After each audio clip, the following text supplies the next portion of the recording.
Hey, good morning. Yes, it is. It is Sunday, the 28th of December. We're getting close to the new year. So I thought today you might notice in the backdrop that the office has changed. I've been doing some cleaning. God, what a mess. I'm turning into a regular Betty Crocker. But I thought today that we talk about kind of cutting yourself some slack. And that's one of the hardest things I find for myself is doing just that. So hang tight.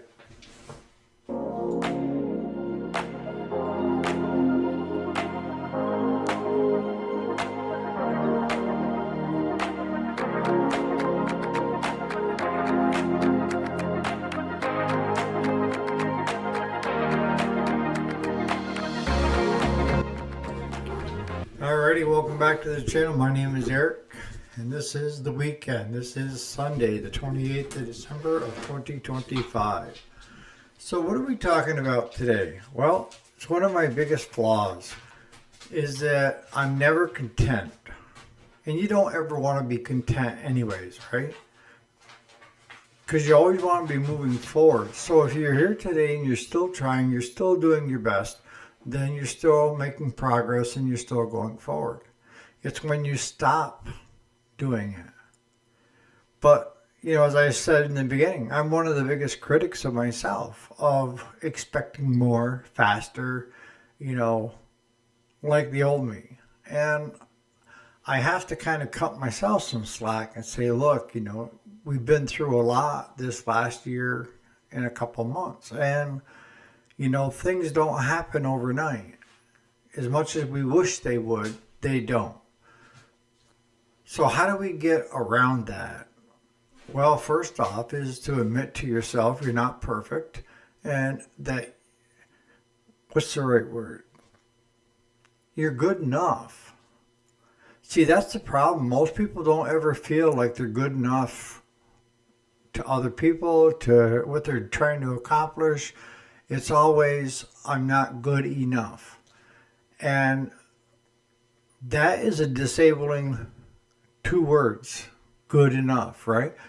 Because what ends up happening is if you don't feel you're good enough, you start to give up trying instead of looking for other ways.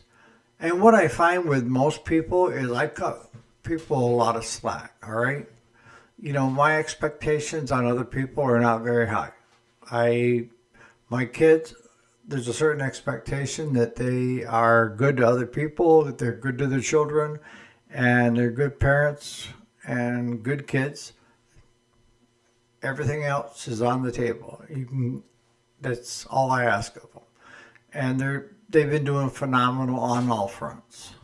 They say that you only teach your kids until they're around 11 or 12, and at that point they think they know everything, so they stop listening. So if you're raising young kids, that's something to keep in mind, is really push morals and values early. That way they'll retain them when they get older. So what's a good way to cut yourself some slack? I mean, it sounds easy, but in actuality, it's kind of hard, isn't it? Because we're always striving to become better, and there's nothing wrong with trying to become better. And as I've talked on many videos, that the more experiences we have, which usually means we're older, they're going to be good and bad. They're not going to be all good experiences. And that's the same thing with relationships. I feel that God put us here to have relationships with other people. It's not to get rich, not to have a bunch of tons of material things, because you can't take it with you, right? So it comes down to the relationships that you have with others. And the problem that I see, and it was that way early in my life, was I thought every relationship had to be a good relationship.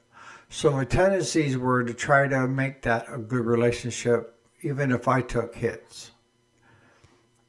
And that's not true. Every relationship you have is not going to be good. It's kind of like that hot or cold, right? You don't know a good relationship until you've had a bad relationship. I'm telling you right now. The ideal relationship is where you both get something of value out of it. A friendship, camaraderie, there's the list goes on. But if you have a relationship where you feel like you're drained all the time, then you may want to rethink that relationship because either A, change it up because something is not working right, or B, count it as a learning lesson and move forward of what to look out for in the future. People get together quick, and you don't really know someone until you live with them, right? And their habits and everything. And the biggest thing I see with most relationships between men and women is the women think they can change the man somehow. If he likes beer and he likes his football and he sits around on all day Sunday watching football, the idea that you're going to come in and change him, then you're pissed because he's still doing it. Well, I got news for you. He was doing it before you got into this relationship. And you can't change anyone unless they want to change themselves. And what I find with change is that the only time change occurs is if change puts you in a less chaotic state than where you're at right now. It's anything new and a change is scary, right? At least it is for me. Because when I try something new, it's the unknown. I don't know what to expect. But it's also exciting because I don't know what to expect. What I can tell you is over the years, probably in the 90 percentile, changes that took place were actually for the better. I didn't think so at the time for most of them, but looking back, it was for the better. And that's sometimes you just have to kind of go with the flow because in the beginning you're not thinking, well, that was a very good idea, right? Change this and go to a new job or start your own business or, what have you. Get into a relationship because you've never had one. You don't know how good you are at it until you try it. And just because you get together with one person and it doesn't work out does not mean that you are, what's the right word? Unlovable. You just got to find the right person that finds you attractive and lovable just the way you are. Doesn't try to change you, and if you're not willing to make that commitment to somebody else, then don't. Be forthright, be honest with the other person that you're not looking for a committed relationship. You're just looking for a good time. If that's what floats your boat. For me, I enjoy the fact that I have somebody. Even though she's in a nursing home up there, she's still my wife. And we still talk 3 to 4 times a day on the phone. And I go visit every other week because of the distance that she is away from us. It's an hour and a half drive. And then I have to have Claude driving Miss Daisy, right? But I'm committed to that relationship. See, relationships are going to change in different dynamics throughout the relationship. For most of my adult life, I've been a caregiver. And that means, being there for my wife for everything that's been going through. A lot of guys would have bailed, and I wouldn't have blamed them one bit because sometimes it's hell week, But I've always had a strong faith in God that, you put me here for a reason. And this must be the reason because she needs help. She needs a solid rock. She needs somebody to lean on and keep her out of harm's way. And that's what I did for 26 years. And then God stepped in and with the help of a lot of people, got her situated out of a psychiatric hospital into a nursing home. And follow this. into the nursing home where the doctor up there took her off all of her psychiatric medications. She's been up there going on 3 months with no psychiatric meds on board and doing great. That is God up above. And that's what I remind her of very often when we're talking on the phone and she wants to come home is look where you spent the past 26 years with me and the dogs in the house. You weren't here a lot because you were in and out of psychiatric locations, whether it's the acute care at the hospital or at the psych center. Look where you're at now. You're not taking any psych meds. You're getting along great with the people, the residents that are there and the staff. Why would you want to throw a monkey wrench into that and possibly go back to what it was before? I think a lot of it is environmental.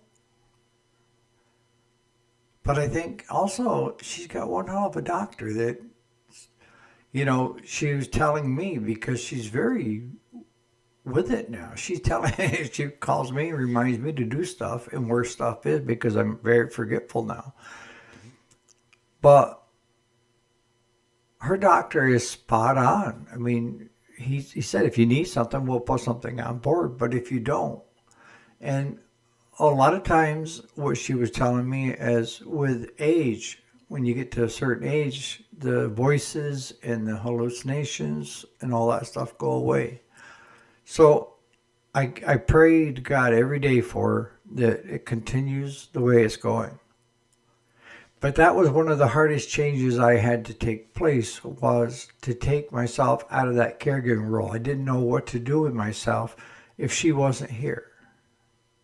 And I had to embrace the idea that, you need to get healthy again. So I, luckily, I was concentrating on my own health of trying to get better. Looking back over this past year, a lot of really good things have taken place, and I'm still moving in a forward direction. I've been cleaning this house, by the way, guys. That's why the office has changed around. It's spotless now. I've been mopping, cleaning, everything else. Even the dogs like it the way it is. I got both of them are passed out at my feet. But if you're not seeing the progress that you would normally want to see, give yourself some grace. If it's meant to be, it'll happen. If it's going on right now, there's a reason why it's going on. Embrace it. As scary as it is, don't put off today what you can do,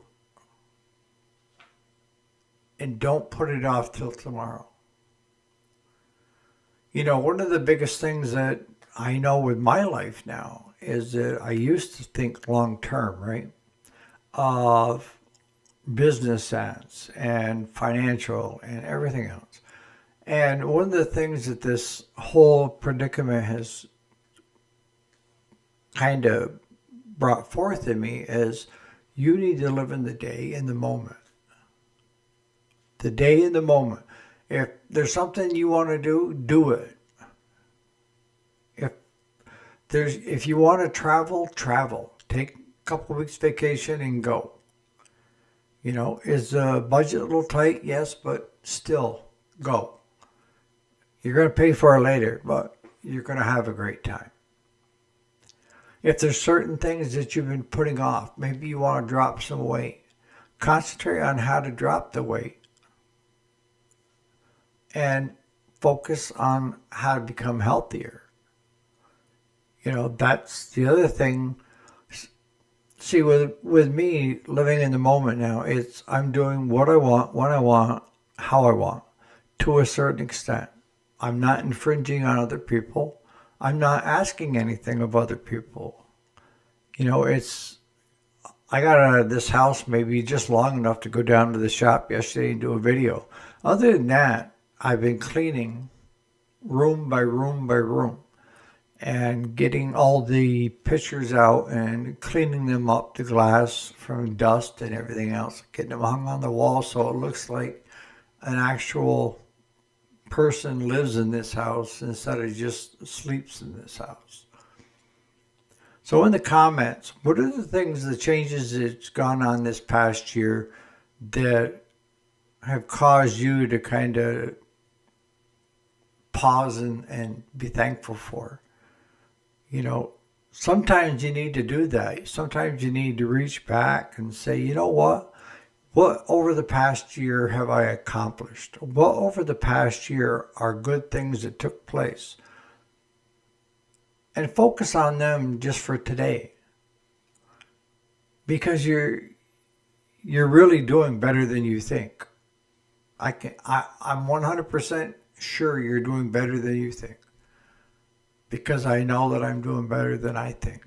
On that note, you guys have a great Sunday, and we'll catch you here bright and early tomorrow morning if I don't screw up the setting here.